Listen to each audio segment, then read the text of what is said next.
share with you possible solutions and transitions that can occur within your life, because it may seem as if nobody wants to help you, but there are definitely people that are there that can assist you during this time. Now, those that have already left the abusive relationship, fears are different of being alone, never finding love again, never finding who you are. You have the trauma, the CPTSD, the PTSD that you're trying to work with, fear of going to therapy, fear because your fear being invalidated, fear of finding out who you truly are, fear of seeing mutual friends of yours and the abuser, or mutual family members of the abuser, anyone that has a mutual relationship with the abuser. Actually seeing the abuser in public is a fear, fear of, some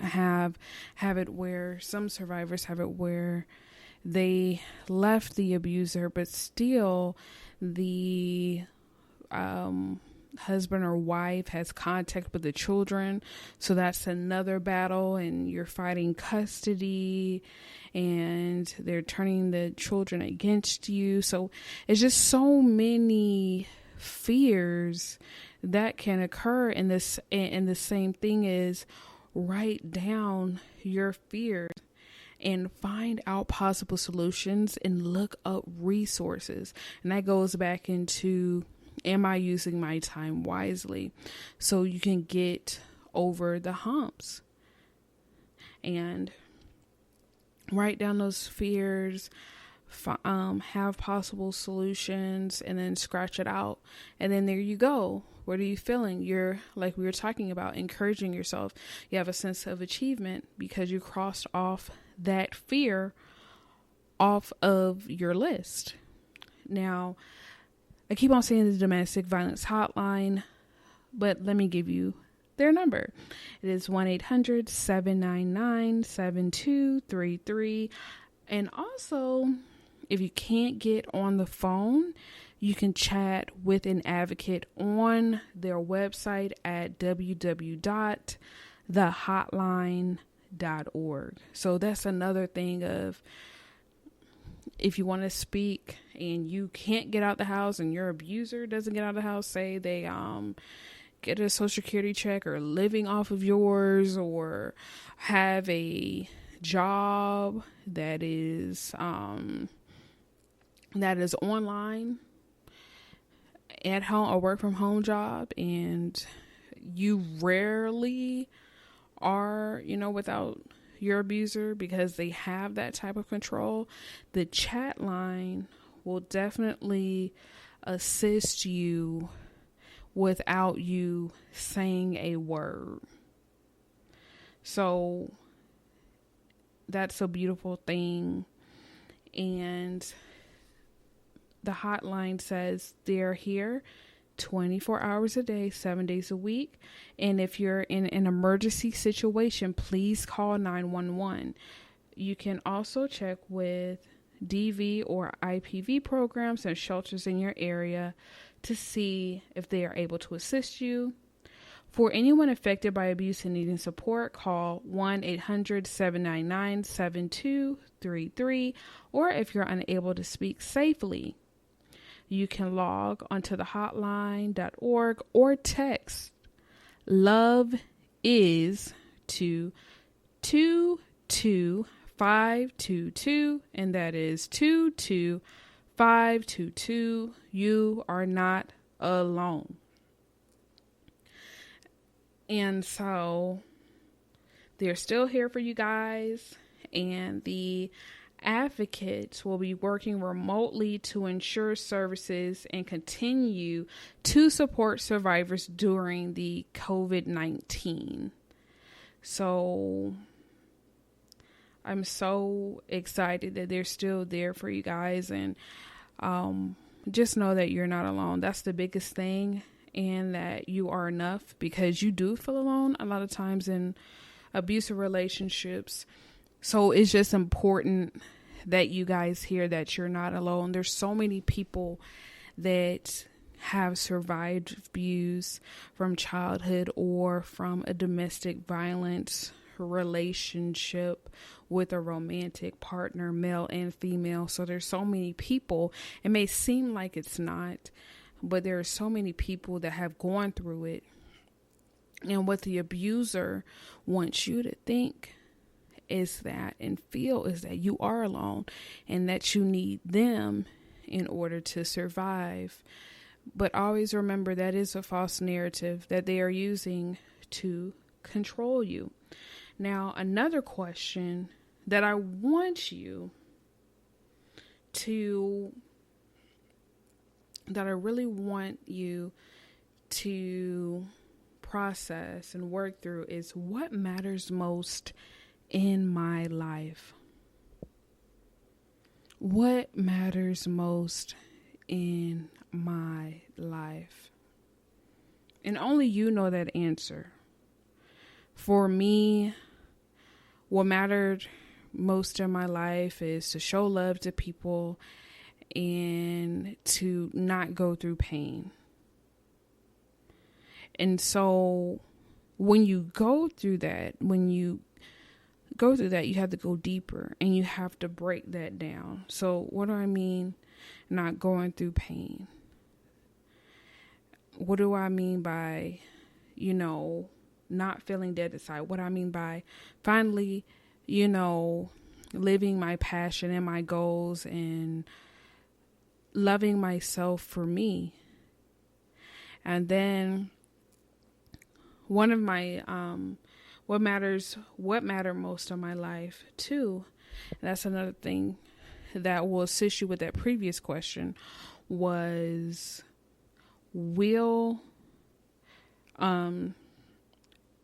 was my parents loving me for who I am, or just loving me, period. But then that goes into that question about the control. Am I letting matters that are out of my control stress me out? I couldn't control whether or not I was given unconditional love by my parents. What I could control is me giving myself unconditional love. That's something that I could control. So when you're writing the questions, what matters most to me, that answer that you gave that deals with someone else's control, that's in someone else's control, X that out.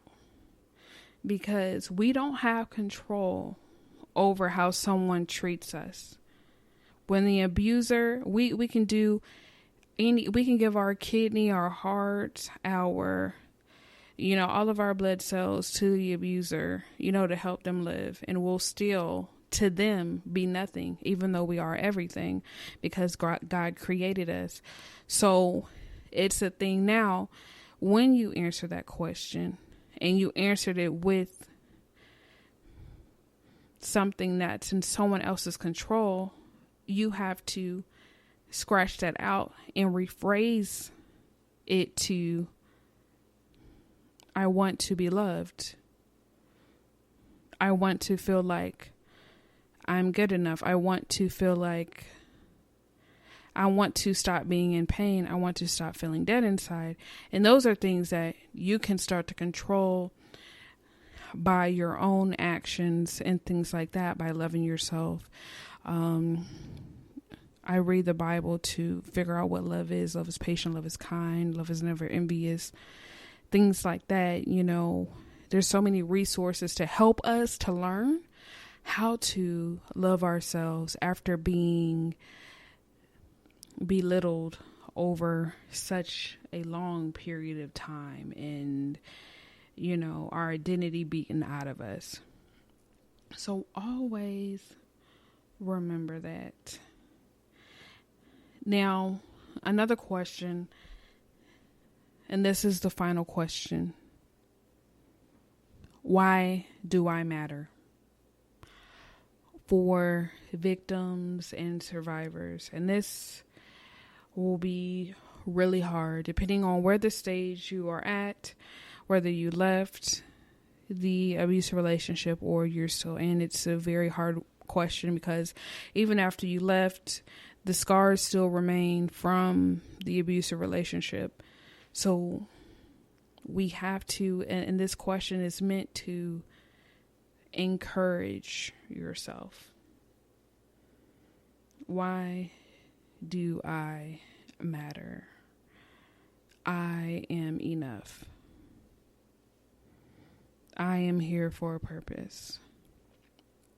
Just encourage yourself, because again, we need to reprogram your mind from that false narrative that you are not enough.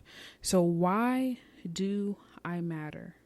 If you can't figure out any reasons, look up positive self-affirmations to help you, because sometimes it is just a thing where we just were never told anything positive about ourselves. If you went through childhood trauma, then went to a domestic violence relationship, it's just full on negativity. So you just don't, positivity's not, for you. You're used to complimenting others in order to receive affection, even though it's still not good enough, according to the abuser. We're used to that, but we're not used to encouraging ourselves. So what I want you to do today is also answer the question, write down, why do I matter? And write it down. Repeat it every day. And again, like I said, if you can't figure out anything, research self-affirmation so you can start getting that in your spirit. And reading the Bible, I'm the head and not the tail, I'm above and not beneath. I can do all things to Christ. To give you the extra courage to move forward in your journey.